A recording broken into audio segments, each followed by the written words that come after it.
राम राम दोस्तों और मेरी माताएं बहनें, आशा है कि आपके ऊपर बाबा नीम करौली जी की अपार कृपा होगी।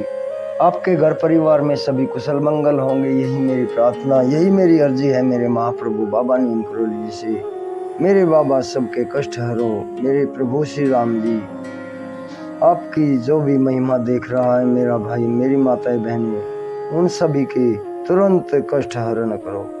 जय राम जी की जय, बाबा नीम करौली महाराज जी, जय हनुमान जी की। दोस्तों और मेरी माताएं बहनें, आज मैं आपको पोष पुत्रदा एकादशी व्रत कथा सुनाऊंगा और ये 10 जनवरी की है। इस माह 2025 में बहुत पुण्य फल व्रत मिल है, ये पुण्य फल देने वाला व्रत है। अगर किसी घर में संतान से संबंधित कोई भी समस्या है, वो सभी पूर्ण करने वाला व्रत है। तो इसे शुरू करते हैं। पुत्रदा एकादशी व्रत कथा, पोष शुक्ल। महाराज युधिष्ठिर ने पूछा, हे भगवान, आपने सफला एकादशी का महात्म्य बताकर बड़ी कृपा की है। अब कृपा करके यह बताइए कि पोष शुक्ल एकादशी का क्या नाम है और उसकी विधि क्या है और उसमें कौन से देवता का पूजन किया जाता है। भक्त वत्सल भगवान श्री कृष्ण बोले, हे राजन, इस एकादशी का नाम पुत्रदा एकादशी है। इसमें भी नारायण भगवान की पूजा की जाती है। इस चर और अचर संसार में पुत्रदा एकादशी के व्रत के समान दूसरा कोई व्रत नहीं है। इसके पुण्य से मनुष्य तपस्वी, विद्वान और लक्ष्मीवान बनता है।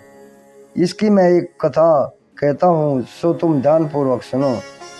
भद्रावती नामक नगरी में सुकेतुमान नामक एक राजा राज्य करता था। उसके कोई पुत्र नहीं था।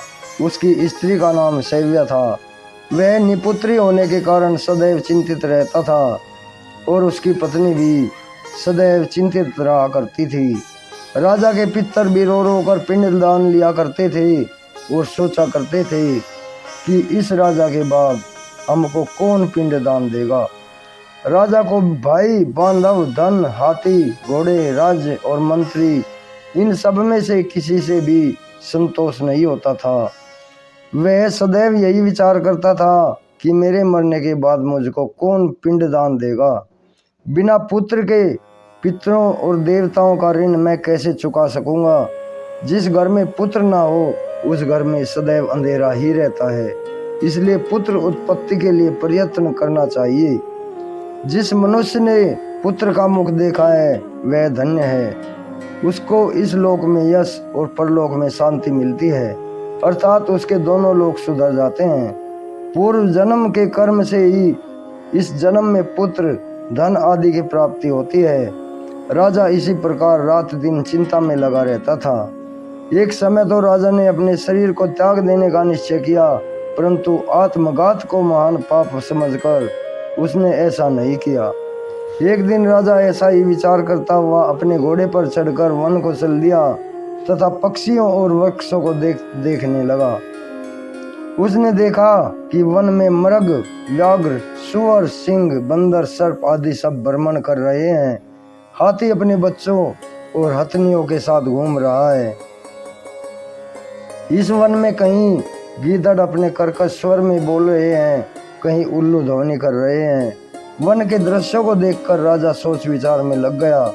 इसी प्रकार आधा दिन बीत गया। वह सोचने लगा कि मैंने कई यज्ञ किए, ब्राह्मणों को स्वादिष्ट भोजन से तृप्त किया, फिर भी मुझको दुख प्राप्त हुआ, क्यों? राजा प्यास के मारे अत्यंत दुखी हो गया और पानी की तलाश में इधर उधर फिरने लगा। थोड़ी दूरी पर राजा ने एक सरोवर देखा। उस सरोवर में कमल खिले थे तथा सारस, हंस, मगरमच्छ आदि विहार कर रहे थे। उस सरोवर के चारों तरफ मुनियों के आश्रम बने हुए थे। उसी समय राजा के दाहिने अंग फड़कने लगे। राजा शुभ शकुन समझकर घोड़े से उतरकर मुनियों को दंडवत प्रणाम करके बैठ गया। राजा को देखकर मुनियों ने कहा, हे राजन, हम तुमसे अत्यंत प्रसन्न हैं, तुम्हारी क्या इच्छा है सो कहो। राजा ने पूछा, महाराज आप कौन हैं और किस लिए यहाँ आए हैं, कृपा करके मुझे बताएं। मुनि कहने लगे, हे राजन, आज संतान देने वाली पुत्रदा एकादशी है। हम लोग विश्वदेव हैं और इस सरोवर में स्नान करने के लिए आए हैं। यह सुनकर राजा कहने लगा कि महाराज मेरे कोई संतान नहीं है। यदि आप मुझ पर प्रसन्न हैं तो मुझे एक पुत्र का वरदान दीजिए। मुनि बोले, हे राजन, आज पुत्रदा एकादशी है। आप अवश्य ही इसका व्रत करें और भगवान की कृपा से अवश्य ही आपके घर में पुत्र होगा। मुनि के वचनों को सुनकर राजा ने उसी दिन एकादशी का व्रत किया और द्वादशी को उसका पारण किया। इसके पश्चात मुनियों को प्रणाम करके महल में वापस आ गया। कुछ समय बीतने के बाद रानी ने गर्भ धारण किया और 9 महीने के पश्चात उसे एक पुत्र प्राप्त हुआ। वह राजकुमार अत्यंत शूरवीर और यशस्वी प्रजापालक हुआ।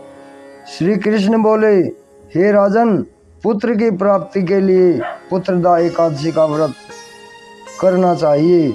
जो मनुष्य इस महात्म्य को पढ़ता या सुनता है उसे अंत में स्वर्ग की प्राप्ति होती है।